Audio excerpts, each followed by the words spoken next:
konnichiwa।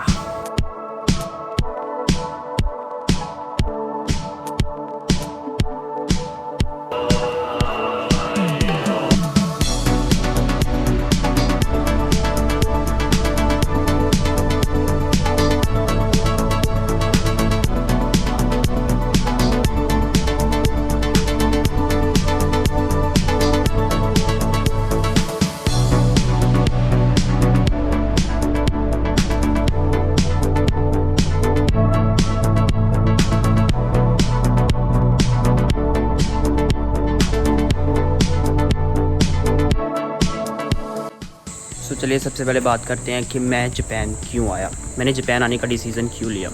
Japan आने का एक सबसे बड़ा रीज़न था कि पंजाब में उस वक्त माइग्रेशन का जो ट्रेंड था वो यूथ में बहुत ही ज़्यादा हाई लेवल पे था। तो देखा देखी में जब मेरे दोस्त गए तो मेरा भी मन था कि अगर मेरे दोस्त गए हैं तो मैं भी किसी मुल्क में जाऊँगा, बाहर जाऊँगा, ठीक है। तो ह्यूमन नेचर देखा देखी में मन करने लगता है, तो ये एक मेन रीज़न था पहला। और दूसरा रीज़न ये था कि जापान में मतलब कि एनिमे वगैरह जो मैं देखा करता था जापान में जो बनते थे, राइट, तो उससे क्या था, मेरा एक माइंड में परसेप्शन था कि जापान एक बहुत ही एक एनिमे वर्ल्ड जैसी कंट्री है, क्योंकि वहाँ पे ये सब चीज़ें बनाई जाती हैं। और जैसे कि बचपन में हम सबके दिमाग में, आई डोंट नो सबके दिमाग में कि नहीं, लेकिन मेरे दिमाग में एक परसेप्शन था कि मुझे भी डोरेमोन जैसे घर में रहना है, तो इसी वजह से मैं जापान मुँह उठा के चला आया।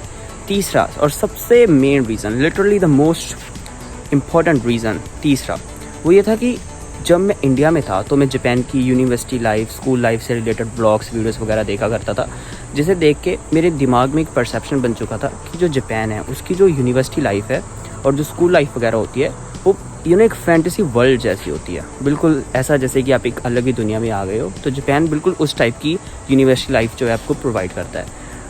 ये कहीं ना कहीं सच भी है, वैसे मैं सच कहूँ तो, अपने पर्सनल एक्सपीरियंस से बोलूँ तो, लेकिन रियलिटी हमेशा अलग होती है ना।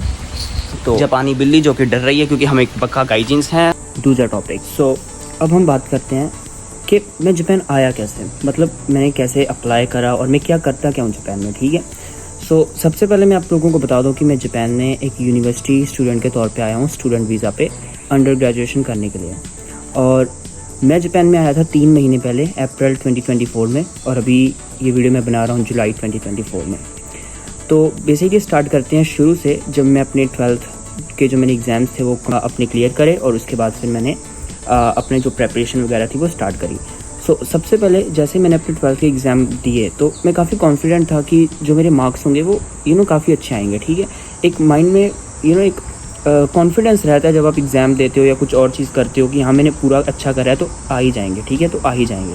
तो एक इस टाइप का जो मेरे माइंड में पॉजिटिव थॉट थी, ठीक है।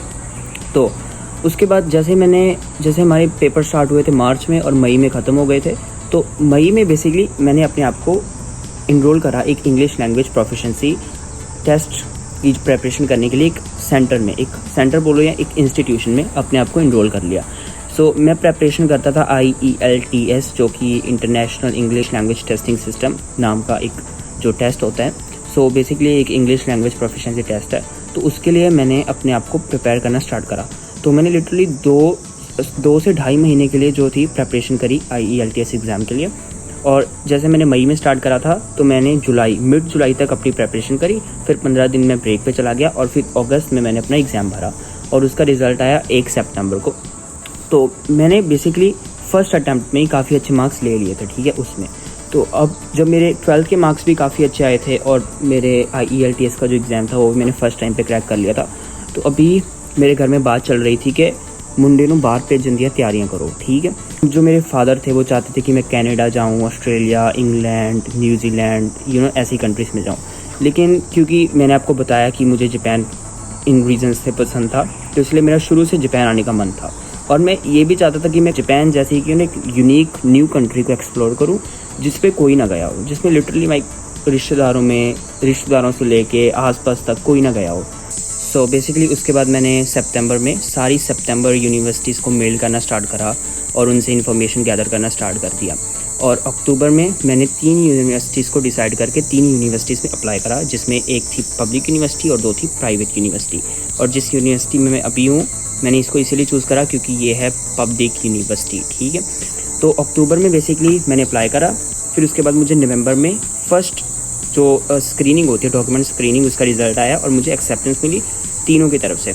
लेकिन फिर मैंने तीनों का इंटरव्यू भी दिया क्योंकि मुझे ये था कि फ़ाइनल सिलेक्शन का क्या पता है कि इंटरव्यू में मैं कौन सी यूनिवर्सिटी मुझे सिलेक्ट करे।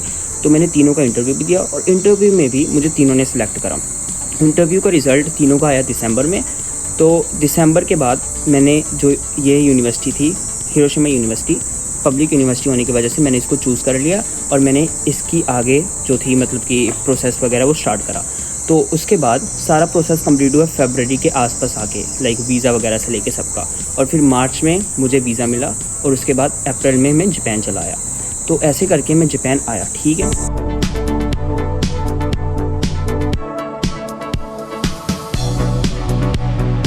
तो चलिए बात करते हैं तीसरे टॉपिक की, जो कि है personal advices. So basically as an undergraduate student जो कि 12th के बाद जापान आया है, मैं आप लोगों को 2 एडवाइसेस देना चाहूँगा। सो सबसे पहले कि जो मोस्टली जो स्टूडेंट्स होते हैं जो जापान में अंडर ग्रेजुएशन करना चाहते हैं या फिर 12th के बाद आना चाहते हैं, वो क्या सोचते हैं कि जो जापान है उसमें मोस्टली जितने भी अंडर ग्रेजुएशन के कोर्सेज होते हैं वो सारे जापानीज़ में होते हैं, तो इसलिए उनको जापानीज़ आनी चाहिए और बिना जापानीज़ के वो लोग अंडर ग्रेजुएशन नहीं कर सकते हैं जापान में। लेकिन ऐसा बिल्कुल नहीं है, क्योंकि जापान अब एक ऐसी कंट्री बन चुका है जो कि ओपन हो रहा है पूरे वर्ल्ड के लिए। तो जापान को ज़्यादा से ज़्यादा इंटरनेशनल स्टूडेंट्स चाहिए, ठीक है। जिस वजह से जापान की जो यूनिवर्सिटीज़ हैं, ज़्यादा से ज़्यादा पब्लिक से प्राइवेट सभी यूनिवर्सिटीज़ ज़्यादा से ज़्यादा इंग्लिश टॉट प्रोग्राम्स इंट्रोड्यूस कर रही है।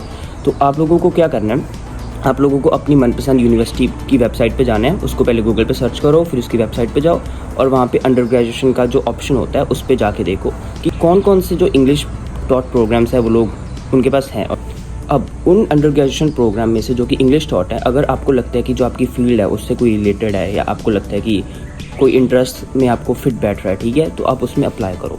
तो उसमें आपको कोई जापानीज़ की ज़रूरत नहीं होती, सिर्फ इंग्लिश की ज़रूरत होती है। और सबसे बेस्ट पार्ट पता है क्या होता है इसका, कि जो जापानीज़ लैंग्वेज होती है वो आप लोगों को 95% चांसेस हैं कि आप लोगों को सिखाई जाएगी कोर्स के अंदर ही एक मेजर सब्जेक्ट के तौर पे।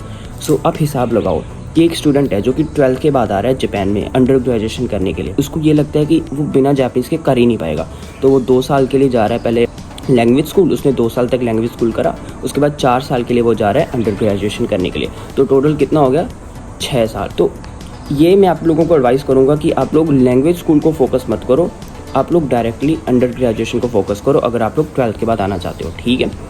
अब दूसरी एडवाइस क्या होता है कि जब हम लोग सोशल मीडिया पे देखते हैं, तो जैसे कि मैंने आपको पहले बताया कि मैं सोशल मीडिया पे देखता था यूट्यूब पे व्लॉग्स वगैरह, वीडियोस वगैरह, लेकिन मैं सच्ची बात बताऊं, I mean, कहीं ना कहीं वो सच भी है। लेकिन ये जो हम लोगों को दिखाया जाता है कि देखो इतनी फैंटेसी वर्ल्ड जैसी है, इतना एंजॉय करते हैं, इतना ये सब है, तो ये सब बेसिकली जैसे एक महीने में 1 दिन हो गया, 2 दिन हो गया, 3 दिन हो गया, बस उतना, सिर्फ 1-2 दिन होता है जिसमें वो इतनी मस्ती करते हैं, उसको अपलोड करा, सबको लगता है कि देखो यार इस कंट्री में तो ये बंदा गया है और इसकी जो लाइफ है ये सारी ही ऐसी है, हर दिन इसका ऐसा जाता है, ये बड़े अपनी मौजें मार रहे हैं ज़िंदगी की। लेकिन ऐसा बिल्कुल नहीं होता है। So don't fall for this scam. Yeah, I'm sorry for not uploading any video for. So, what's up everyone? So, आज अभी मैं हूँ कागामियामा पार्क में, कि जो हॉस्टल है यूनिवर्सिटी का हॉस्टल, यूनिवर्सिटी का जो करना कि मैंने बहुत वक्त से कोई वीडियो अपलोड नहीं करी, और वो देखो वो बंदा वहाँ पे जो बैठा हुआ है वही बंगाली कल्प्रिट है जो कि जापान पे इलीगल तौर पे घुस आया है और अभी हम उसको जापान से डिपोर्ट करने की तैयारियां कर रहे हैं।